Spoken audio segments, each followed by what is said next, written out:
Bonjour Virginie. Bonjour Laura. Alors tu es AESH en lycée professionnel.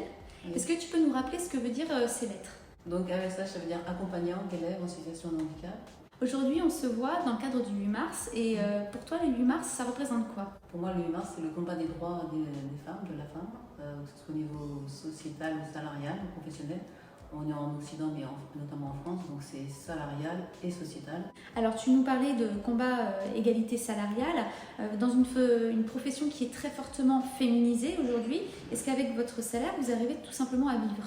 Non, effectivement, on n'arrive pas à vivre totalement puisqu'on a des temps partiels imposés entre 20 et 24 heures et donc on est forcément obligé de faire recours à des aides sociales pour aide au logement, auprès de la CAF, enfin, toutes ces aides dont on a besoin pour survivre.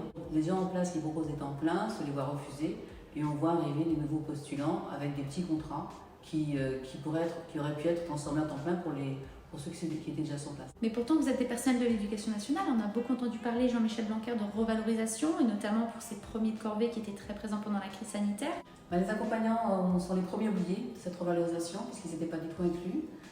Quand on a pensé à eux, il a été dit qu'elles auraient un glissement d'indice supérieur en guise de revalorisation salariale. Sachant qu'aujourd'hui, les personnes qui entrent en emploi ont le même indice que les personnes qui ont son expérience.